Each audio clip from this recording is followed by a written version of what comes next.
سنة هاي هربتين وواحد إذا موعوس هايدين آخر هاي آدي هاي معنا بنانك يتاج أنت بنانك واحد جوز الله مستوي وعسو ولا يوعسو إنا لله وإنا إليه راجعون صاحب يال سيداد أركتان بقبادان ير وأي شوكسان تهي هويدا أي leedahay waa ii yeeraysaan waa hooyo la dilay oo waxaa dilay aabihii ayada dhalay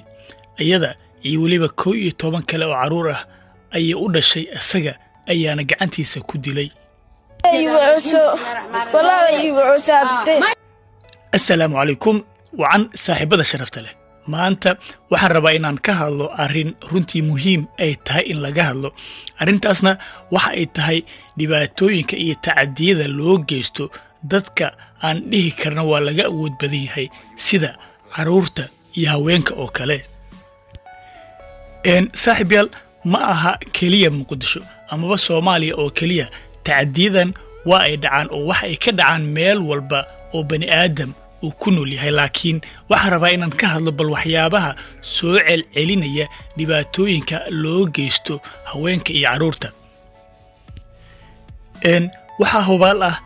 bishi ama 2 bilba kadib inaad maqasho nin xaaskiisa dilay sidoo kale nin dilay caruur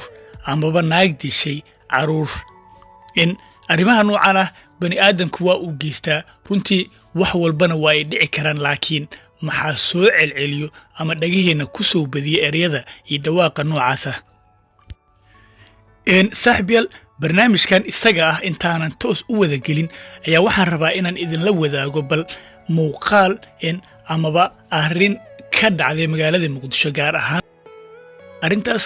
oo ah nin dilay xaaskiisii u dhashay 12 caruur ah isla markaana sida xoolihii oo kale midi ugu jarjaray ilaa ay ka dhimato arrinta la yaab kale ayaa waxay tahay ninkaas in xaaskiisa uu ku dilay lacag gaaraysa $25 saaxiib yaal bal marka hore aan isla dhageysano waraysi ay bixisay gabadha ama marxuumadda la dilay walaasheed oo arrintan ka hadlaysa walaashay waaye ilaahay u naxariisto qamar cabdiraxmaan cumar la yiraahdaa ninkeeda dilay wuxuu ku dilay oo ku handaday lacag ayada ay leedahay $25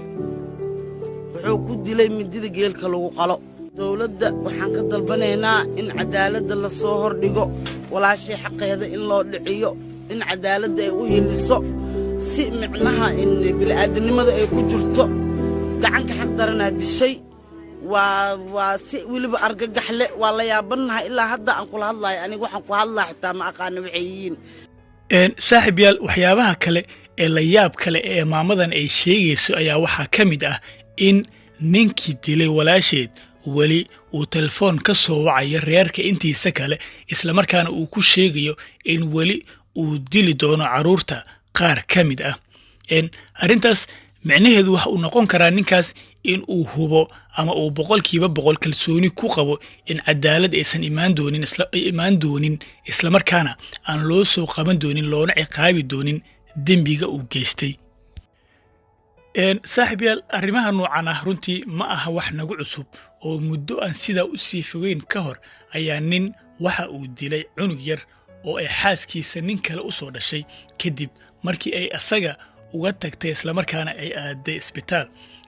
gabadha ayaa la wacay isla markaana waxaa loo sheegay in cunugeeda uu dhintay isla markaana uu dilay ninkii ayada qabay bacdeedna hadda waxaan la soo yeertay cunugii waa dhimay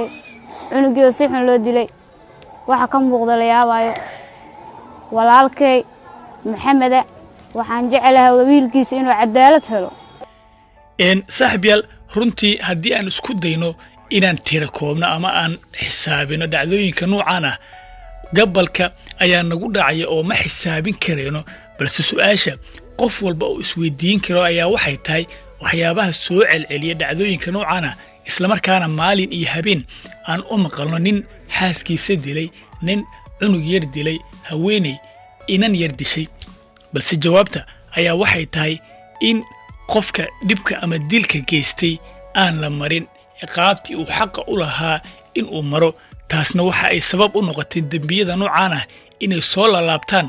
qof walba oo doonaya dembi inuu geystana uusan ka baqin ciqaabta ka dhalan karta dembigaas uu geystay.